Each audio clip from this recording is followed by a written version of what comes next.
Guest detail Telakapalli Ravi గారు సిద్ధం. రవి గారు నమస్తే సార్. నమస్తే వర్మ. సార్, రఘురామకృష్ణరాజు ఆ రామాలయం వివాదం ఆకివీడు సాక్షిగా భీమవరంలో మొత్తం వెస్ట్ గోదావరి అంతా కూడా ఇదే చర్చ. రాష్ట్ర వ్యాప్తంగా కూడా ఇది ఇదే వివాదాలకి వెళ్తుంది అన్నట్టుగా, వివాదాలు రెచ్చగొట్టే విధంగా ఉందని చెప్పి జరుగుతున్న ప్రచారం నేపథ్యం. అసలు టీడీపీ వాళ్ళు ముఖ్యులు ఎవరు కూడా దీని మీద మాట్లాడకుండా, కులిపూడు ఒకడు మాట్లాడినట్టున్నారు ఈ అంశం మీద. సో ఇది ఎటువైపు వెళ్తుంది, దీని పర్యవసానాలు ఏంటి? అంటే ఖచ్చితంగా నిన్న సుప్రీంకోర్టు స్టే ఇచ్చిన తర్వాత ఈ దేశం అంతటా ఒక జాతీయమైంది కదా. ఇప్పటికే మతాలు ఈ సమస్యలన్నీ ఉండగా రఘురామకృష్ణరాజు ఉదయం స్పందిస్తున్నారు. నిన్న ఆ విషయం చర్చించినప్పుడు మనం దాంతోపాటు ఉందో అది ఇంకో మాట కూడా చెప్పుకున్నాం. మనం ఏదో రాజకీయంగా కూడా కొత్త పార్టీలు పోటీలు ఇలాంటివి కూడా చర్చలు కొన్ని నడుస్తున్నాయని ఆయన ఈరోజు ఉదయం మాట్లాడుతున్నారు.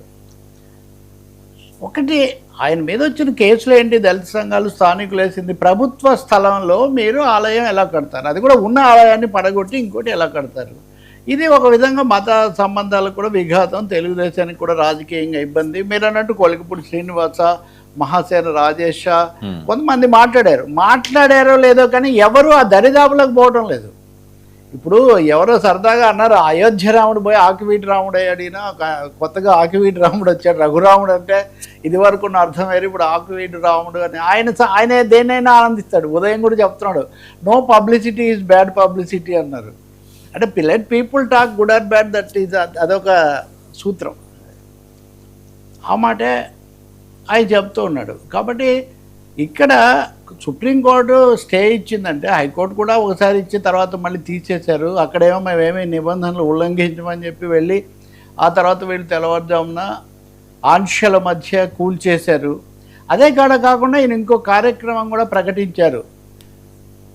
చర్చీలలో చాలా భాగం చట్ట విరుద్ధంగా కట్టినవి కాబట్టి వీటన్నిటిని కూడా నేను తొలగించేస్తాను, వీటిని కూల్చేసే కార్యక్రమం, ఇవి లేకుండా చేసే కార్యక్రమం బాధ్యత నాది అని చాలా వీడియోల్లో కూడా ఆయన చెప్తూ ఉన్నారు. ఇవన్నీ తప్పకుండా తెలుగుదేశం పార్టీకే కాదు, సమాజంలో ప్రశాంతత కోరే వాళ్ళందరికీ కూడా ఇబ్బంది కలిగిస్తున్నాయి. ఆయన ఈరోజు తాజాగా అంటే సుప్రీంకోర్టు దాని మీద స్పందిస్తూ మేము నిరీక్షిస్తాము, కానీ కొంతమంది కావాలని ఇవన్నీ తప్పుగా చెప్తున్నారు అని చెప్తూ ఆసక్తికరమైన వ్యాఖ్యలు చేశారు. మొదటిది, నా పార్టీ అంటే ఇప్పుడు నేనున్న పార్టీ అని వివరణ. నా పార్టీ తెలుగుదేశం పార్టీ అని అనట్లేదు ఆయన, నా పార్టీ ఇప్పుడు నేనున్న పార్టీ. దానికి సంబంధించిన వాళ్ళు కూడా కొంతమంది నన్ను వ్యాఖ్యలు చేస్తున్నారు, కొంతమంది మాజీ అధికార ప్రతినిధులు కూడా దీని మీద స్పందిస్తున్నారు. ఇవన్నీ ఆయన చెప్పిన మాటలే.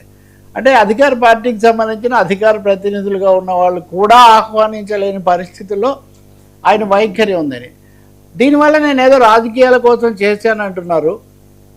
నేను వచ్చేసారి ఎమ్మెల్యేగా చేస్తానో, ఎంపీగా చేస్తానో, ఎక్కడి నుంచి చేస్తానో అంటే చాలాసార్లు మీడియా వాళ్ళు ఏ పార్టీ తరఫున చేస్తారు ఇట్లాంటివి అడిగేవాళ్ళు. ఇప్పుడు పార్టీ కొత్తది వస్తుందని కూడా వచ్చింది. ఆ ఒక్క మాట అనలేదు ఆయన, ఏ పార్టీ తరఫున అని అనలేదు. కానీ ఎక్కడి నుంచి చేస్తానో, ఏం చేస్తానో, ఏమవుతానో అంటూ అదే సమయంలో మళ్ళీ మా పార్టీకి అయితే దీంతో ఏం ప్రమేయం లేదు, ఇది నా కార్యక్రమమే అన్న మాట మళ్ళీ ఒకటి జోడిస్తున్నారు. ఇవన్నీ కూడా చాలా ఏమనాలి, భిన్నమైన సంకేతాలు ఇవ్వటము, లేకపోతే కావాలని ఒక తికమక సృష్టించడం అన్నది చాలా స్పష్టంగా కనిపిస్తుంది. దీని గురించి మాట్లాడినప్పుడు ఇది మత ప్రాతిపదిక మీద ఇంకో పెద్ద మాట అన్నారు. అందరూ మా పార్టీకి చెప్తున్నారు, మా పార్టీ అధినేతలకు మీకు ఇలా అయితే దళిత ఓట్లు దూరం అయిపోతాయి, దళిత క్రైస్తవ ఓట్లు దూరం అయిపోతాయి, 80 లక్షల ఓట్లు మీరు పోగొట్టుకుంటారా అంటున్నారు. హిందువులకు ఓట్లన్నీ తీసేస్తున్నారా, హిందువులకు అసలు ఓట్లు లేవా అని ఒక ప్రశ్న ఇస్తున్నారు. అసలు ఈ మాటలు ఈ హిందువులు, దళితులు, క్రైస్తవులు పదే ఎందుకు వస్తున్నాయో తెలీదు. ఇప్పుడు కొన్ని వర్గాలు మన పార్టీకి దూరం అవుతాయి అని ఎవరన్నా చెప్తే దాని ఓట్లు, అవి కూడా దళిత ఓట్లు, దళితేతర ఓట్లు, హిందూ ఓట్లు, క్రైస్తవ ఓట్లు, మనుషులుగా చూడొద్దా మనం, ఓటర్లుగా మాత్రమే చూడాలా? ఒక పార్టీ విస్తృతమైన మద్దతు కోరుకుంటుందంటే దాని అర్థం కేవలం ఓట్ల కోసమేనా? అందువల్ల ఆయనకైతే సుప్రీంకోర్టు స్టే కానీ బయట జరుగుతున్న కొన్ని చర్చలు, విమర్శలు ఆయనకు మింగుడు పడడం లేదు అనేది చాలా స్పష్టమవుతుంది.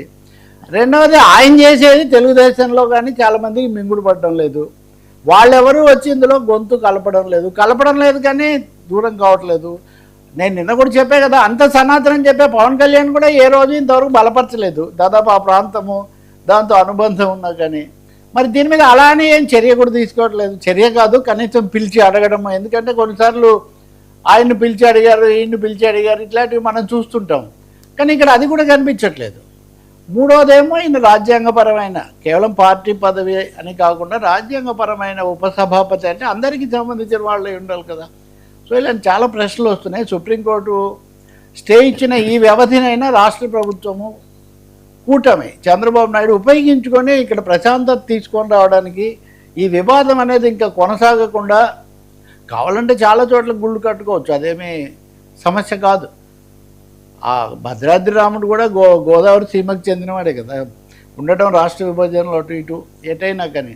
అందువల్ల ఇప్పుడు ఈ వివాదాన్ని పెంచుకుంటూ పోవడము, 1-2 సార్లు మతాల పేర్లు తీసుకొని వచ్చి మతాల వారీగా మాట్లాడడము, వాళ్ళ ఓట్లు వీళ్ళ ఓట్లు, ఎంపీగా చేస్తానో ఎమ్మెల్యేగా చేస్తానో అది మీ పార్టీ నిర్ణయిస్తే చేస్తారు. మొన్న పోటీ చేయడానికే ఎన్ని రోజులు చివరి దాకా ఆగి ఒక అభ్యర్థి అప్పటికే నిర్ణయించిన వెనక్కు తగ్గితే అక్కడి నుంచి మీరు పోటీ చేశారు. అందువల్ల అదేదో పూర్తిగా తన ఇష్ట ప్రకారమే ఆయన ఏ నాయకుడైనా సరే మాట్లాడటం ఇవన్నీ కూడా తప్పకుండా చంద్రబాబు నాయుడుకు, తెలుగుదేశం పార్టీకి కూడా ఇబ్బందికరమైన విషయాలే. అంతకంటే ముఖ్యంగా సమాజానికి ఇబ్బందికరమైనవి మతాల మధ్యలో పెట్టడం, చర్చీలన్నీ అధికారం అనధికారకం అవి లేకుండా నేను చూస్తాను వాటిని తీసేసే బాధ్యత అని చెప్పడం, ఇవన్నీ ఏమాత్రం వాంఛనీయమైనవి కాదు, ఉద్రిక్తత పెంచేవి. ఇక్కడ అధికార యంత్రాంగం మాట కూడా వస్తుంది. ఇప్పుడు కేసు వేసిన వాళ్ళు చెప్పేది ఏంటంటే స్థానిక అధికార యంత్రాంగాన్ని ప్రభావితం చేసి ఆయన ఈ పనులని జరిపిస్తున్నారు. అంటే ప్రభుత్వం మీద ఉత్తర్వులు ఇచ్చి అట్లా కాదు, అధికార యంత్రాంగంని ఒత్తిడి పెట్టి ఆయన ఇలా చేస్తున్నాడని. కాబట్టి ప్రభుత్వం అధికార యంత్రాంగానికి కూడా తగిన సంకేతాలు ఇవ్వాల్సి ఉంటుంది. విస్తృతమైన సమస్యగా ఉన్నటువంటి రిజర్వేషన్ల సమస్య కూడా తీసుకొచ్చారు. ఎందుకంటే తన పోటీ గురించే కాదు, మా పార్టీ తరఫున ఇంకెవరు దళిత క్రైస్తవులు ఎవరు పోటీ చేసే అవకాశం భవిష్యత్తులో ఉండదని చెప్తున్నాను నేను. అందులో వాళ్ళకి ఎవరెవరు, వాళ్ళ మూలాలు ఏంటి, వాళ్ళకి ఏం సర్టిఫికెట్లు ఉన్నాయి, అక్కడికి విన్నింగ్ ఛాన్సెస్ ఎవరికి, ఇవన్నీ పార్టీ నిర్ణయిస్తుంది. కానీ ఈ విషయాలన్నీ ముందుగా ఎందుకు మాట్లాడుతున్నారు?